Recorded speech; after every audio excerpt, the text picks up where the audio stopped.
Welcome everybody to this session to celebrate Sara Suleri and to remember her and her work.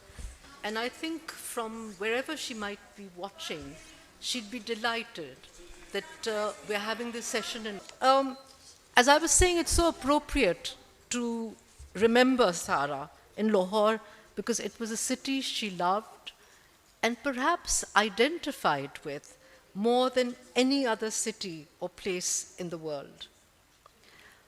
I first met Sara when we were both still in single digits.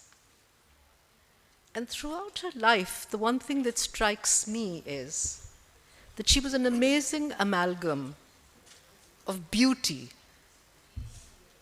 jamaliyat, in every sense of the word. So everyone who encountered her, you were stunned by her radiance, by her brilliant intellect, profound sense of dignity in the last years of her life when she was fading. And she knew that she was fading. But her resolve and her dignity and her desire to sit up was actually amazing. And behind that exterior, Sara had an amazingly wicked wit.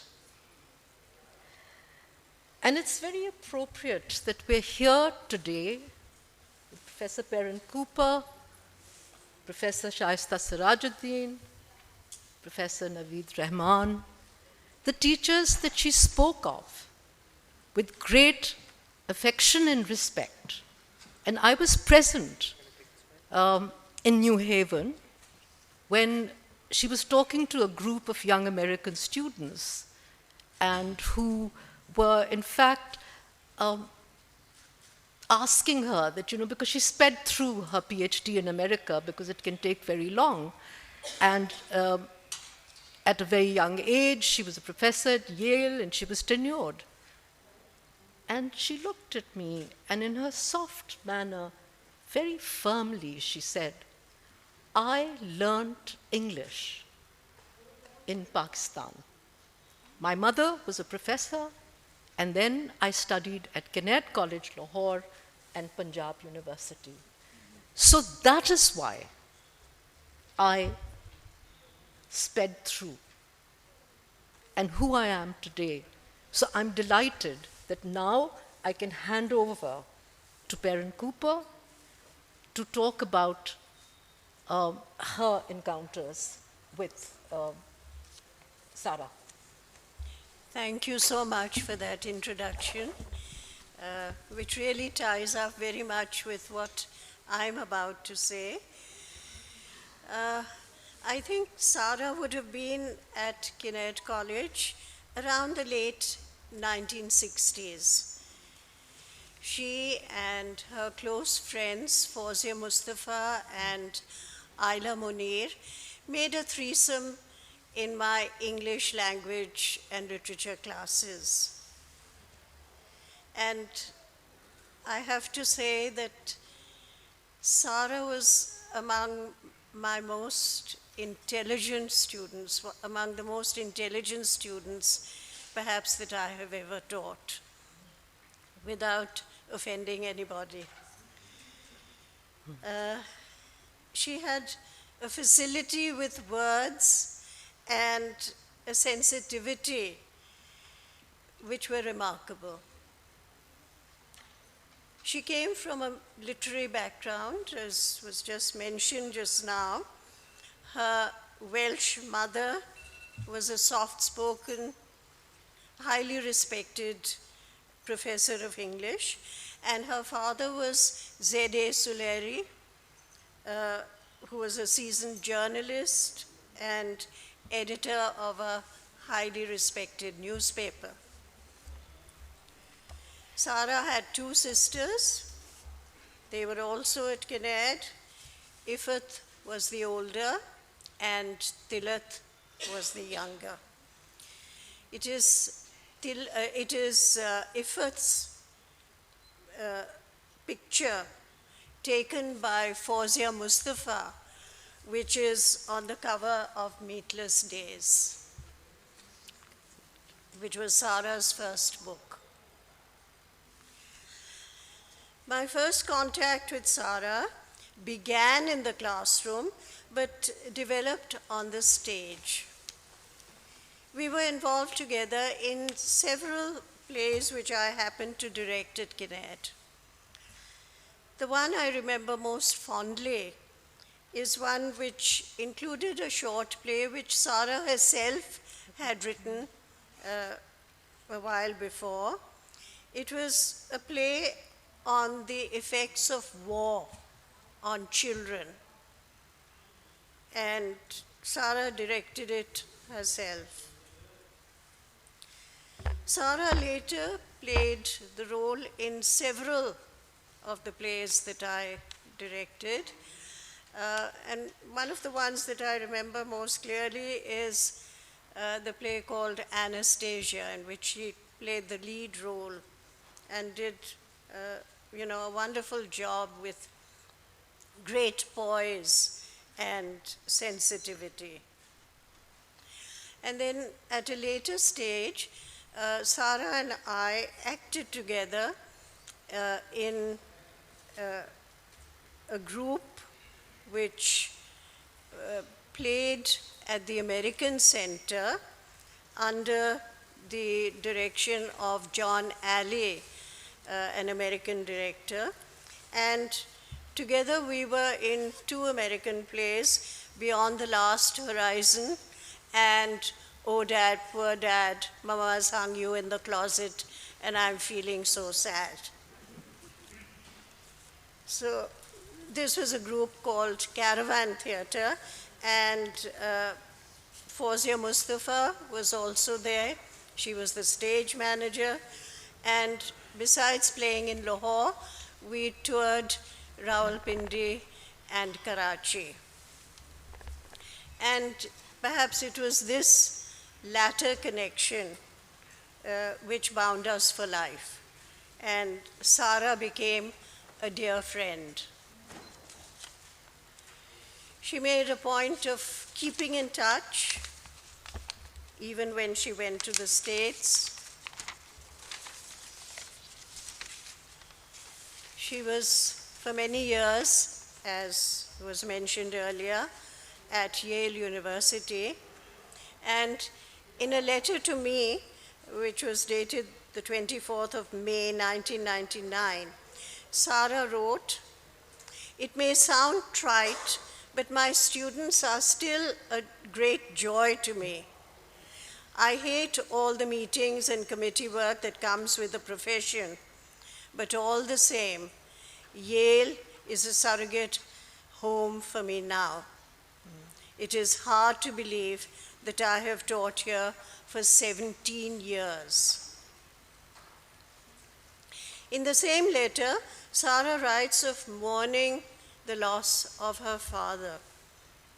"Yes, I'm still in the midst of mourning, but somehow it is a serene process. I take great pleasure in the fact that my two brothers, my sister Tilat, and I returned to Lahore in April. Despite his illness, my father was overjoyed, as alert and talkative as ever. He died 2 weeks after our departure."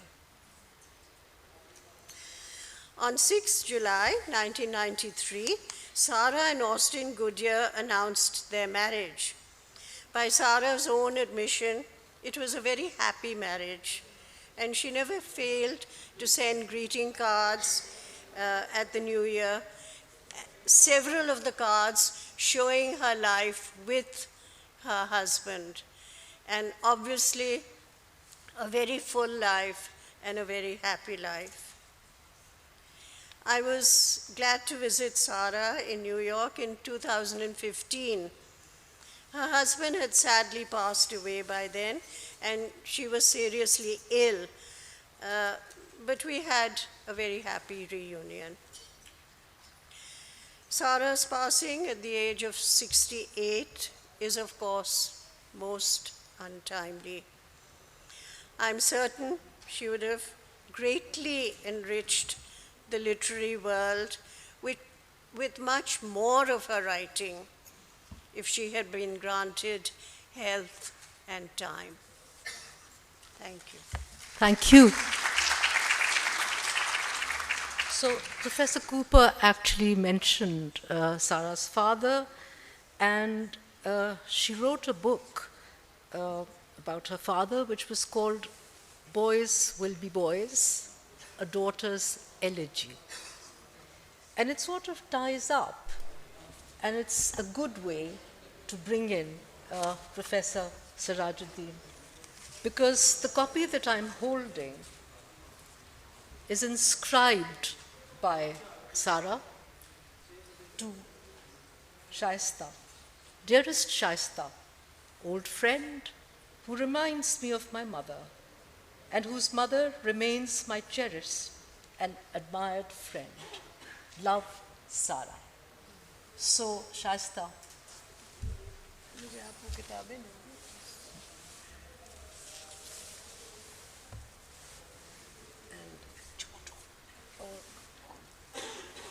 May I please interject here? The title of the book, Boys Will Be Boys, A Daughter's Elegy, was actually meant to be Shahzad Suleri's own autobiography. That's right.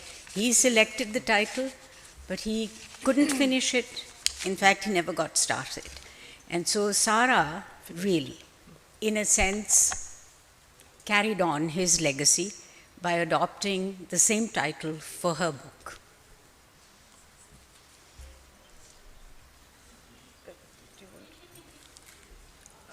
I've already, on different occasions, talked about my friendship with Sara, which began on a very combative note.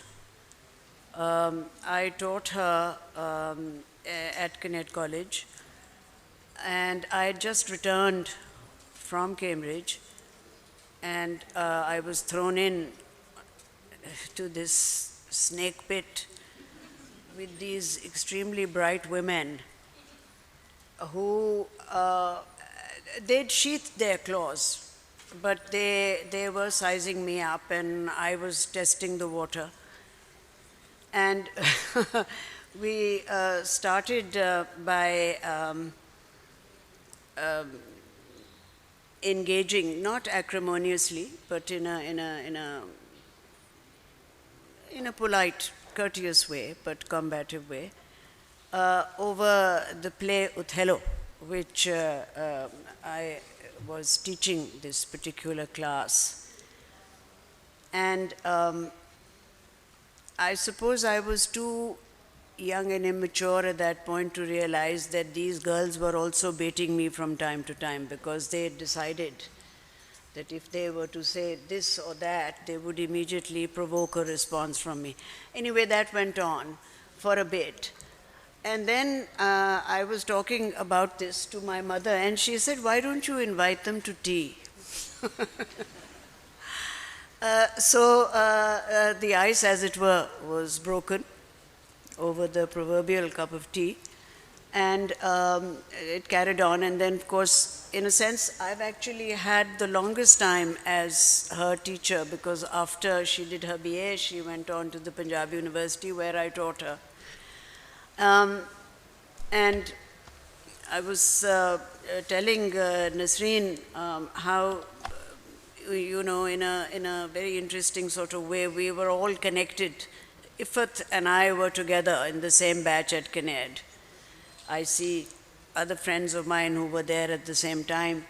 But we were also intellectual rivals in a particular class. But then I ended up teaching her younger daughter, her younger sister. I ended up teaching Sara's niece as well, but that was much, much later. And her mother and I shared a room at the department. So we were good friends, and we were colleagues for many years at the department. And Mrs. Suleri passed away while I was again out of the country, and that was, it was a blow. on her way back, after she'd been to Pakistan sometime after her mother passed away, she stopped and spent the day with me in Oxford. And that was very memorable. It was also, the time was a very private time. So I don't want to go on about that. And privacy, where Sara was concerned, often located itself in silence. That silence was not an absence of things being said. It was a silence where words were not necessary. I think Nivi will understand what I'm trying to get at. I think most of her friends will understand that. But as her teacher, because the Kinnaird days and the university days were very special for her, so since you have Taught her. you have Meatless Days there with you, so I think it's page 47 where she talks about Kinnaird College. So if you could tell us a bit about when you were teaching her, because she was an amazing intellect. No, she was an amazing intellect. So what was it about her that struck you as a student and a teacher? Because you taught her for long years. You taught her for her BA and masters. So did you see what did you see about Well, I saw in her somebody who had a much higher degree of fluency in the English language, much higher than most students whom I was teaching at the time. She knew her work, she knew her text, she knew how to express herself with academic rigor. I also found her writing insipid, and it was not till she went abroad and wrote Meatless Days that something flowered within her, which was probably gestating. And I think what flowered within her was that she had moved beyond fluency and beyond academic, exceptionality to being in love with language and knowing how to make love with language. Okay, so just to put the cat amongst the pigeons, as it were, because of course I didn't study English literature and I was not in class with Sara, and she's a few years younger than me.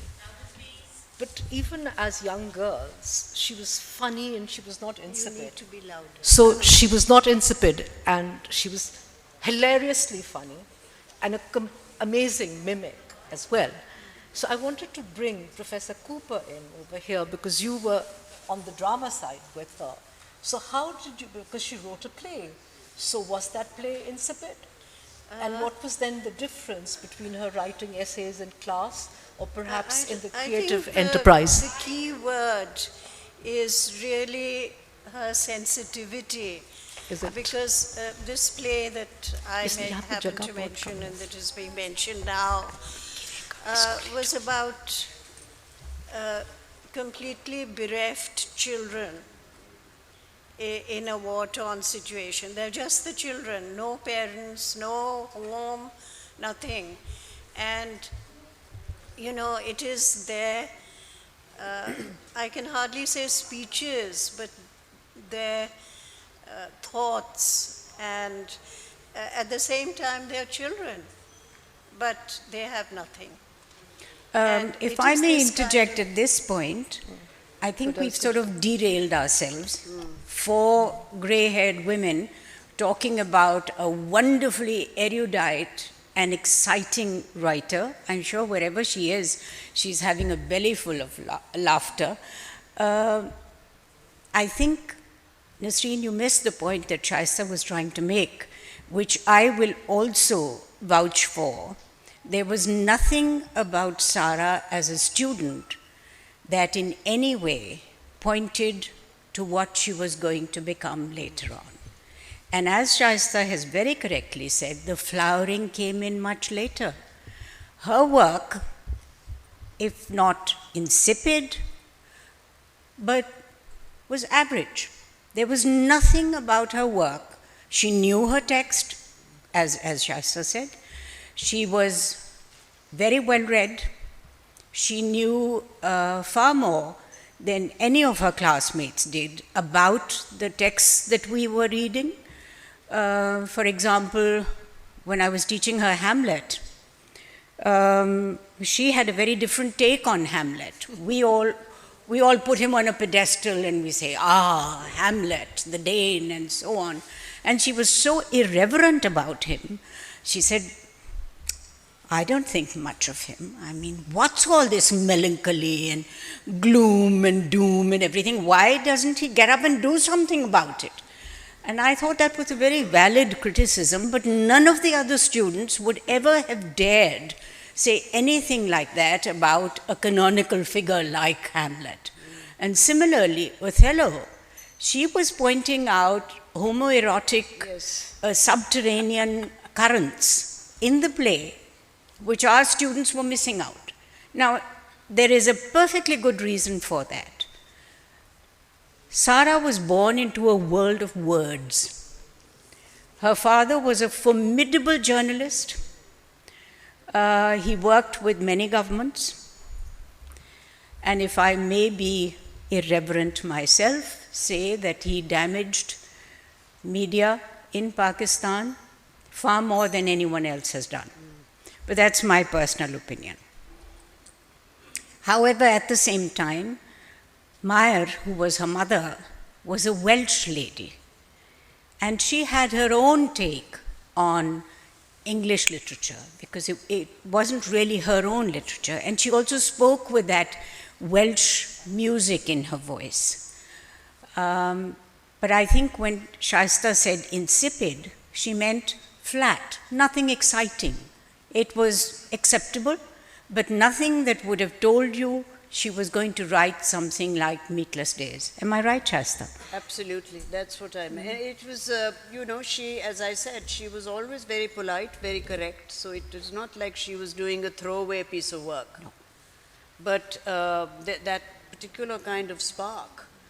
Now, talking about language, if I may just talk a little bit about what I ended on talking about, which was her a love of language and the way that she played with language, she used language, she felt language.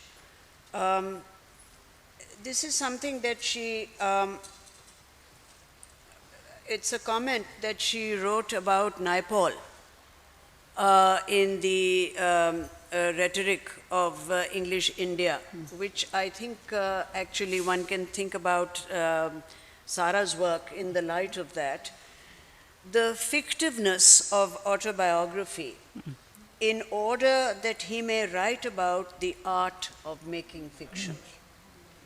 I thought that that was, this was a comment about Naipaul, but I think it does also have a certain affinity with the way that she has created a new kind of memoir, which is autobiographical. And I remember she was insistent about the fact that it was not her life story. And I spoke to her about this on more than one occasion, and she kept saying, it's a work of fiction. And yet all the names were there, the places in Lahore where she stayed, where they lived, all that was there. But I can now, over so many years of teaching and reading, I realize now that there are so many layers and layers to what we regard as our own life story. But Shaista, an autobiography is very much like a photograph. Yes. It's up to the person, the photographer, to snap that particular moment in time and leave out what he doesn't want. That's right. And that is precisely what Sara did.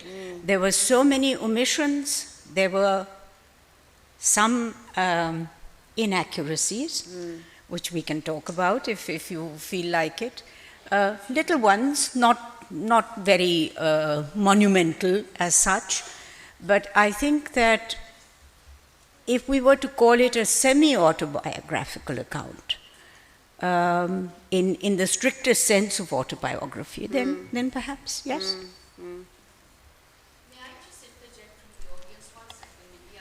No, please, there's going to be... No, please hang on. There's going to be time for questions from the audience. There also, I can see many faces, friends of Sara, who may also want to ask questions. So we are, in fact, going to leave a tidy 15 minutes for questions and comments from the floor, because in this city, I think we have to do that, and I think that's what she would have liked. So you will have a chance to have a go. I'm going to turn back to Shaista. I'd like to read, Yes. actually, Yes. if I may, Yeah. something from the very last page of Meatless Days, and after that I will read a poem which I think has something to do with what Sara was talking about, and which I feel it will be a tribute and a celebration of her. In October, when I turn back the clock, I know we must sleep deftly before we recollect that tomorrow night will come before its hour. It cannot matter, bodies break, but sometimes damage feels a necessary repair, like bones teaching fingers how to work, to knit. When my bone broke, I was perplexed. Was I now to watch my own dismantling body choose to unravel with the cascading motion of a dye in water which unfurls to declare, only in my obliteration will you see the shapes of what I really can be. And I think about Ash Wednesday, which was on Wednesday, in the light of this particular comment. I felt put out of joint by such a bodily statement, then chastised to imagine the arduousness of what it must mean to scaffold me, poor winter tree. Put upon by such a chattering plumage, castigated out of season for its lack of green. Put upon by sentences galore like starlings, vulgar congregations. In pale and liquid morning, I hold the Adam in me, the one who has attempted to break loose. In the wishbone, cracking urge of its desire, I join its buoyancy and hide my head as though it were an infant's cranium, still unknit, complicit in an Adam's way of claiming in me disembodiment. And with that, I'd just like to end by reading a poem by a 20th century poet, Jenny Cousin. And the poem is entitled A Death in Winter. This is for Sara. Beside the exit, seated at a table, is a greasy clerk with a ledger.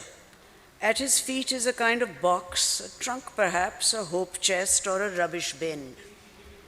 Cross-legged in the doorway, my friend sits watching light streaming in through the opening. It soaks her in beauty. She has given back her future.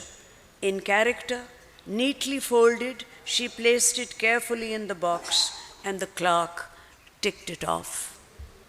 Now she takes off her feet, like shoes, gently, one beside the other. She takes her speech and returns it syllable by syllable. She unpicks it thoughtfully, like knitting, unravels it, one plain, one pearl, meaning by meaning. She gives back her hands, lays them down in the box with a smile. There is no regret in her. She knows their excellence. And now she gives back continence, choices, understanding the strange comings and goings about her. Everything she returns is fine and cared for. The clerk ticks it off in his ledger. She is hardly human now. She is almost entirely love. She has given back her children, and very little of the personal is left in her heart. To the left of the doorway, in a linen basket, a plump girl, laughing, kneels beside it. She is handing out gifts to the souls who come trooping in through the opening like sunlight. Hands to grip a finger, feet to walk, the first smile, mama, papa, I want, I think, all the trappings of the journey. My friend smiles across at the girl as if she were a daughter. The radiance streams in and over her. Soon she will take off the last of her body and step out into the stillness. Beautiful.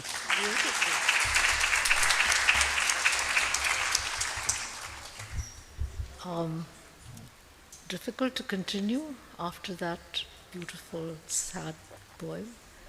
But I'd like to invite Professor Navid Rehman, Nivi, if you'd like to share.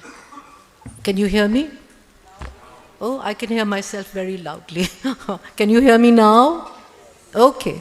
So I'd like to invite Professor Navid Rehman, Nivi, if you'd like to share your thoughts and memories of Sara with us. Thank you, Nasreen. It's been more than 50 years since I was Navid Rehman.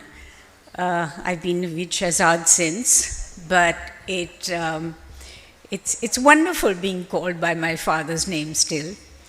I think what I would like very much to do this afternoon is to make you think of Sara Suleri as a person, someone alive, flesh and bone, blood circling through her body, instead of this wonderful figure that we imagine she is, and having found her place in the heavens, I'm sure she's somewhere nice. She was very much what I would call a mercurial human being. You know, when you put a drop of mercury on your palm, it never sits still. It's moving all the time. It changes color all the time. And that was what Sara was like. My first memory of her was in class, sitting there with her lovely chin resting on her hand, and she had the most beautiful bone structure, and she had her mother's Welsh skin, though not her blue eyes, and she was a perfect picture of youthful beauty. I still remember her like that. Of course, as the years went by, as we all do, the waistlines increase, we put on weight, etc.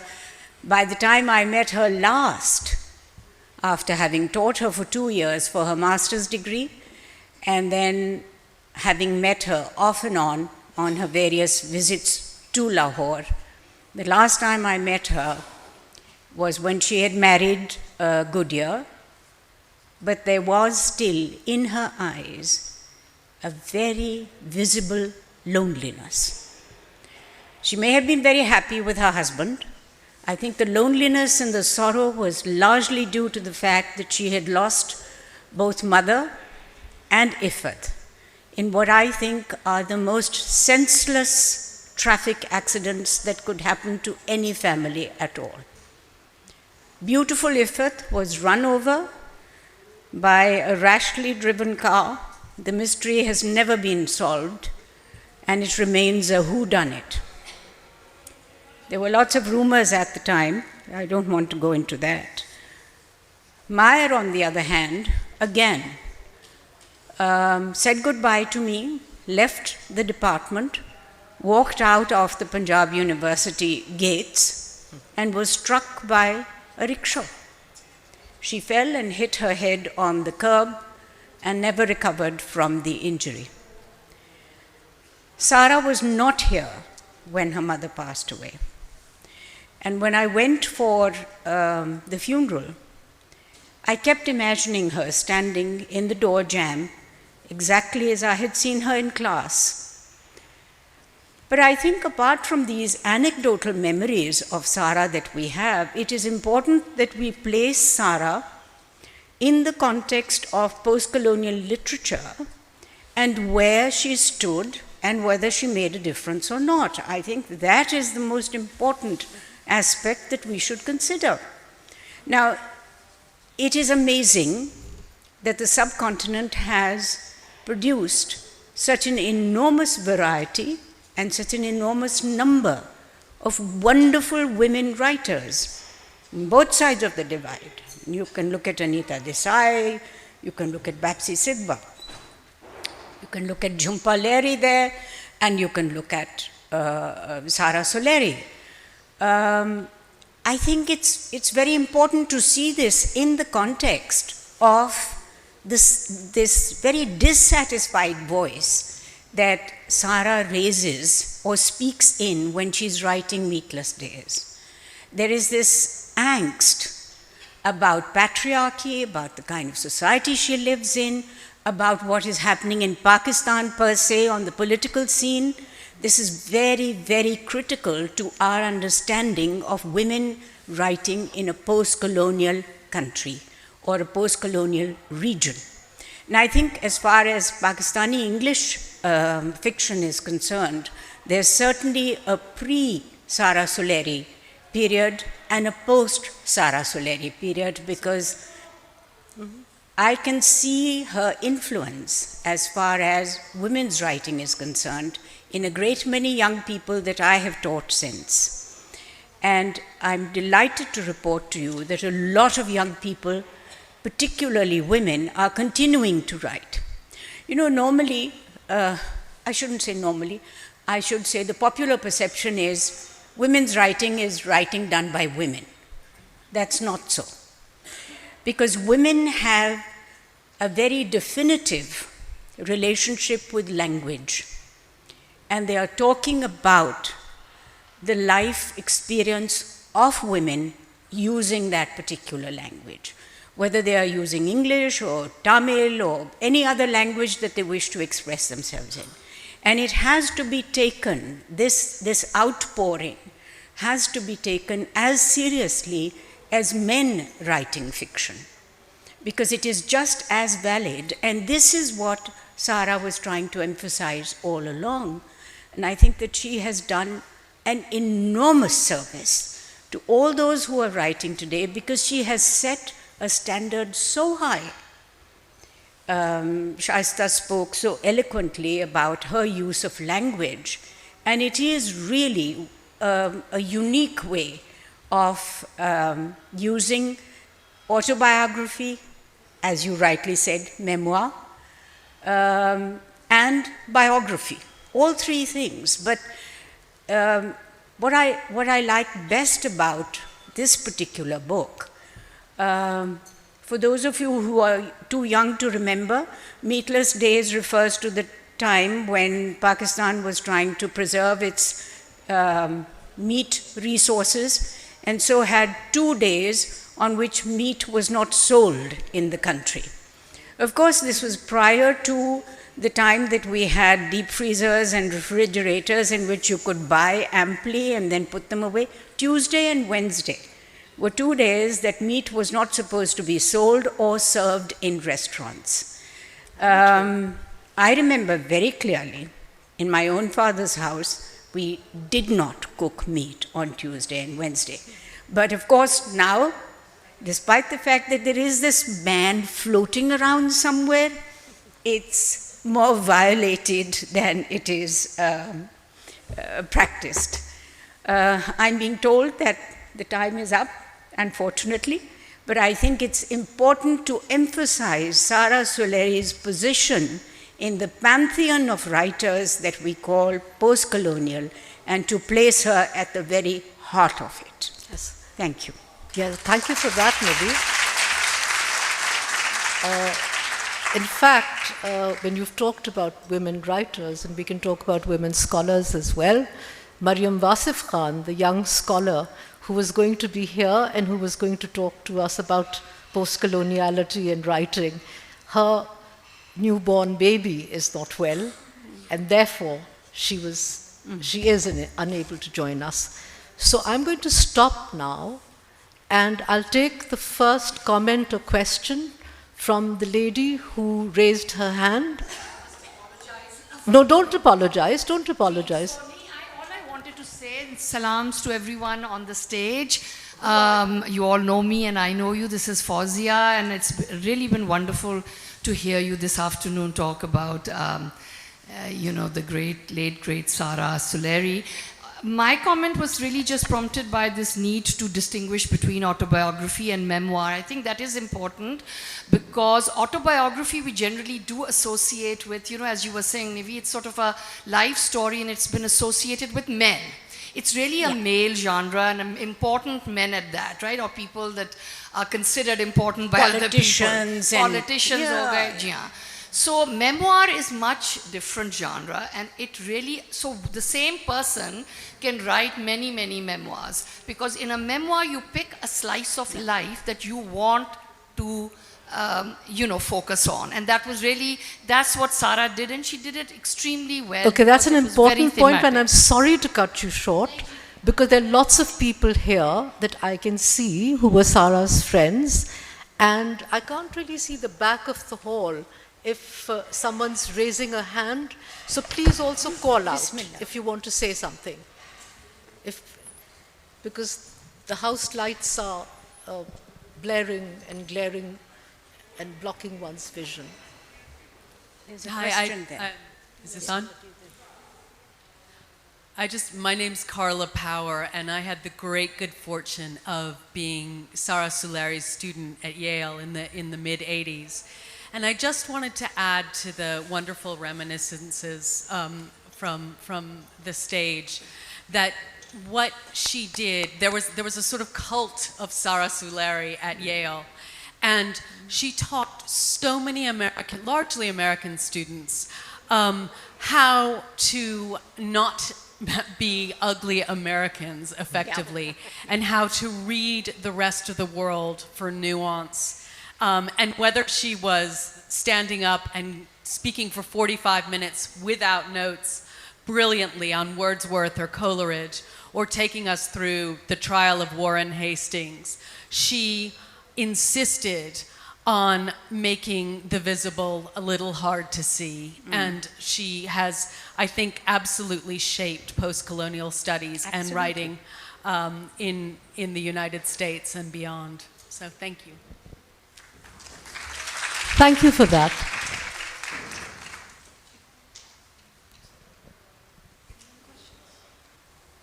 Is there another question? Hello, my name is Adil Khalid and I'm from Forman Christian College. I just want to add one thing, that we do celebrate Sara Suleri's creative work, but how do you see her as a critic, from the critic's point of view? Like, she has done remarkable work in the field of criticism as well, in literature. So we don't see much of that side from non-fiction point of view. Yes, thank you. That's an important point. And she was a very young editor of the Yale Journal. But I'll ask the panel to comment on that. Because of the quality of her fiction writing, I think the critical work was on the back burner, in a sense. The rhetoric of Indian English is a marvelous compendium. It's a marvelous collection of essays on the use of English, the manner in which it has been used, the manner in which it could be used, and so on and so forth. I think it hasn't been given its share of attention, and that is most unfortunate. Because I think one aspect of her writing, which is the fiction aspect, has gained so much popularity that the other has been almost obliterated. Boys Will Be Boys has also suffered the same fate, because Meatless Days is such a marvelous piece of work. That's the only reason. Not that it is in quality any less, but in any case, critical theory is really very much a specialized area, and you have to have a certain bent of mind and training in order to take that up. Hello, my name is. Is there another question? Yeah, from me. Okay. Yes. My name is Moni Mohsin, and I recently was asked to write an essay on Meatless Days for a magazine, Wasafiri magazine. And I reread Meatless Days. I read it for the first time when it came out in the 80s, and it left a deep imprint on me. But when I read it now, I think I read it very differently, because maybe I'm older and maybe I've left my home, but I read it now as an elegy. I read it as a like a noha, like what we call a marsiya, and it was, I think, it's an elegy about lost home, about leaving, because she wrote Meatless Days long after she'd left Pakistan. Absolutely. And so it was about her thoughts about exile, I think, and exile from that home of Zede Suleri, and about losing her sister and losing her mother. That is the heart of the book. Well, And I think the lady who spoke about memoir was absolutely right. It was about those things that she talks about in particular, and she circles it over and over and over again. well, Moni, exilic literature is always about the home, or the concept of the home, or idea of home, and the dream that you always pursue of returning home. But then you realize as you grow older that there is no such thing as being able to go back home again, because you've lost the loved ones. And I like very much the expression that you've used, that Meatless Days is also like an elegy for a time when she was young and the house was full of children, and there was Dadi who wouldn't let anybody touch her lota because she said, "Paleet ho jayega," and the cook who would, instead of saying kidney, tease her and say, "Kirni, Kirni." I mean, those voices resound with you. And they are, I think, perhaps some of the most alive memories that I have read of. You're absolutely right. We have 2 minutes. So anyone else? The gentleman over sorry. there. Was there another hand? Nasreen, pucho. No, where's the mic? The mic is there. Hello, is it none? Sorry, just 1 minute ठहर जाइए, आपके लिए भी वक्त आ जाएगा. 1 minute ठहर जाइए. Yeah. Please ask a question, huh? Okay. I would like to ask over here if I'm. He's got the mic here. Okay, go ahead. The Lahore of 1970s is something, some place that shaped some radical personalities in academia. But subsequent decades not only disappointed the likes of the poets like Tawfiq Rafat or Atta Tahir, What's but your also question? the figures like Sara Suleri-ji. Ji. So her movement away from home, Huh. did it some benefit for academia in Pakistan in influencing the young minds? Okay, just hold on. Yes. So if that's your question, panel, please hang on with that question and we'll take the gentleman's question. Please question. Yeah, I just want to ask if anybody can comment on her work on Urdu, particularly Ghalib, at this later stage, which is very important that she moved back to Urdu, and she very proudly says, "Urdu is my language." May I just take that out first? Yes, it's a wonderful, I think language, like life, is cyclical. Because her father was very much a scholar of Urdu and so on. But of course they spoke English at home. That was the mother's influence more than anything else. That's fine. But yes, Sara did come back to Urdu. She did come back to Ghalib. Some of the inaccuracies that I was hinting at has to do with Ghalib, because she attributes a certain share to him which isn't actually his. But that's beside the point. The fact is that she worked tremendously hard to get back into Urdu. Perin has something to add to that. No, not to add to this. She wants to say something about, just get closer. I just, I absolutely agree with what everybody has been saying. I just want to digress for a moment to another talent and skill which Sara had, which was not well connected with literature, but that was her skill in acting. She was a wonderful actress and so sensitive in her approach to characterization. She spoke beautifully, she had a beautiful voice, and she could throw that voice out also. And she just looked so beautiful on the stage, apart from the sensitivity of her delivery. Thank you. Thank you.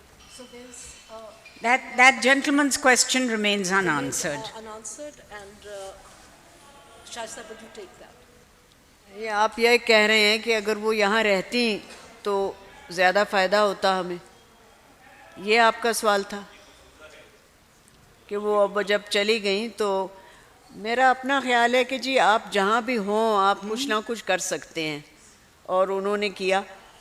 वो बाहर थीं, वहाँ बाहर होने का एक बहुत से फ़ायदे भी होते हैं।